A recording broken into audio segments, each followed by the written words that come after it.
What's up, everybody? This your boy The White, and welcome back to another video here on the BTB YCB podcast, man. Hope it's all is well with you guys and your families. Hope you guys been quarantining, practicing social distancing, and most importantly, washing your hands. Got to keep them joints clean. Today, I got a really good video for y'all, man, especially for my college viewers, my high school viewers, or even just if you're not doing neither, or you're not like in school or working.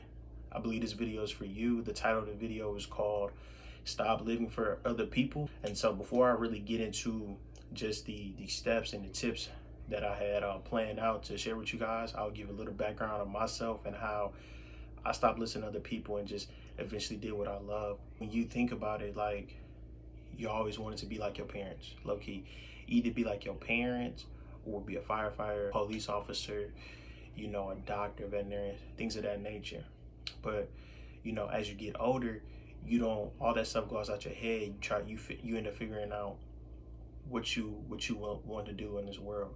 For me, it's always about basketball. But when I realized I wasn't gonna go to the NBA, I was scared. You know, I didn't know what I wanted to do. I graduated the class of 2017, and school counselors, especially my parents, were saying, man, by sophomore year, you need to know what you want to do with your life. Because junior year, senior year, you're taking SATs, you're taking ACTs, and you're preparing for college tours. You know what I'm saying? You're doing all these things, and it's like, it's so much going on. You need to be prepared. And I was really scared because I wasn't. And I noticed a lot of my friends, they was doing engineering, accounting, things of that nature. But I remember going to, I guess, this seminar or watching this thing online. They were saying something about do business. And next thing I know, like, all I hear people talking about business, that. And the thing with business is so broad because you could be doing marketing, you do accounting, you know, you could be traveling. It's a lot of things business pertains with. It's a lot.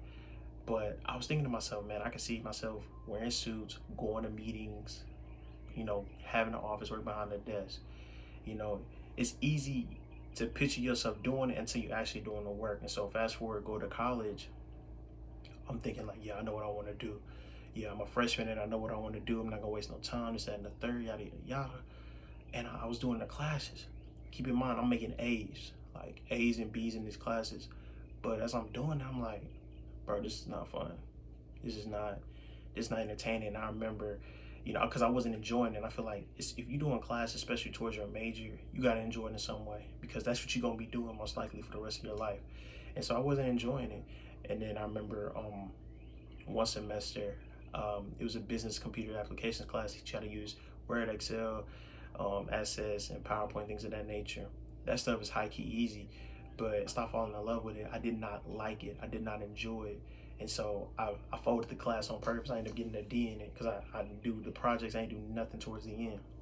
I say that to say, you know, I was listening to what the crowd was doing, you know, and doing what they was telling me to do, and just like listening to other people trying to find research instead of looking at the traits that I have and utilize those to see what I can really do in the future. And so it took me really my sophomore year, the second semester, to say, okay, you know what? I hate this shit. Watch your profanity. Excuse me. I hate this stuff though. You know what I'm saying? Like, I hate it. You know, I'm making A's and I just hate it. And then I started figuring out what I really love. I love helping people.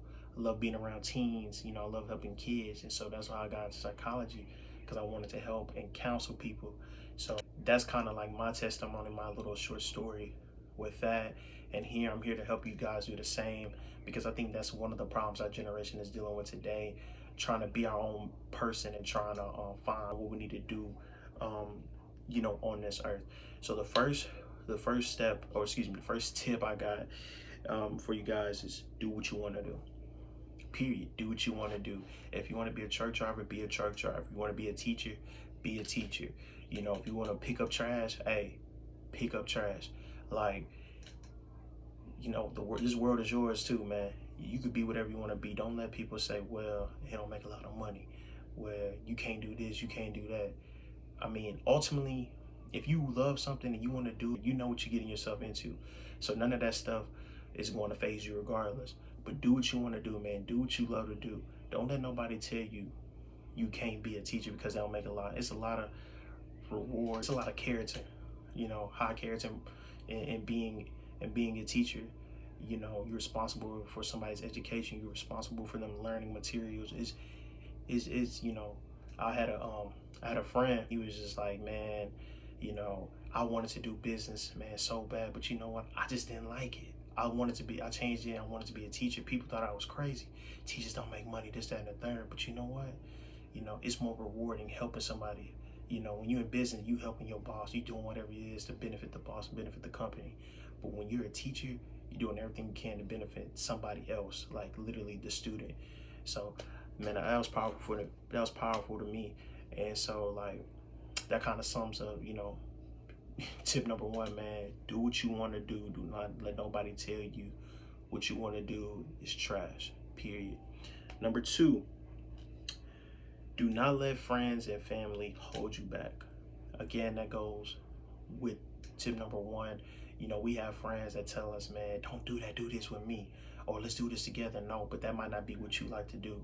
Or, you want to do something with your life and they not doing crap, but misery loves company, so they want to bring you down with them.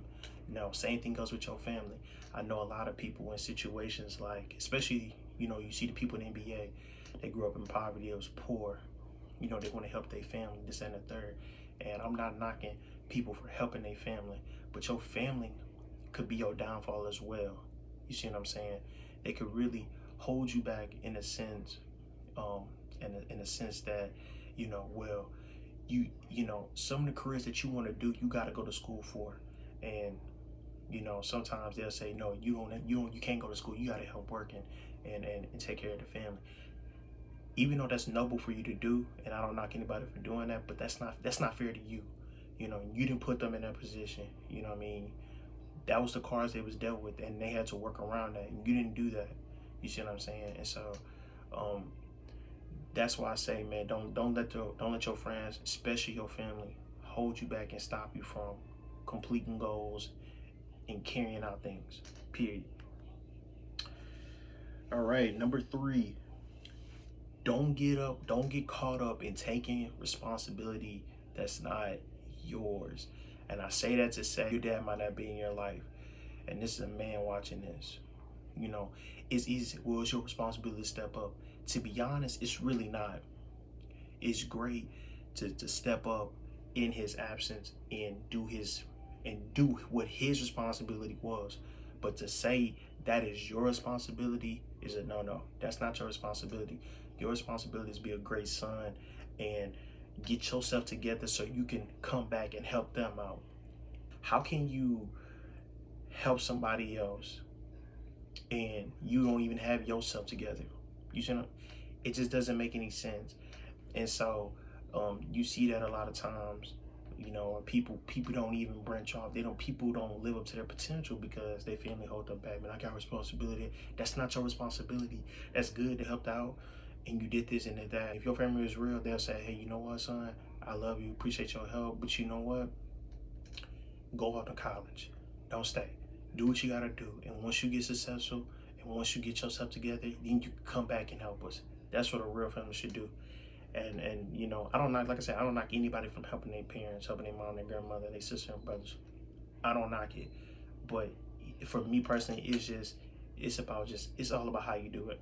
And lastly, do not listen to negative comments that people might throw at you. Misery loves company. I said it before, misery loves company. So don't buy into that. Don't listen to that, man. Do what you want to do. Do what you love. No matter what the price is, we gotta get back into a mindset where, that we do what we love instead of just doing it for money. And I know money, the economy is changing, the prices are going up, but at the same time, man, do what you love. It's not always about the money. Anyways, hope you guys enjoyed the video. Stay tuned for many more to come. And if you have not subscribed to me yet, please subscribe to me. Trying to get to 100 by the end of this week. Click the notification bell, for many more videos, so the next video go up. Always be the best you can be. Peace.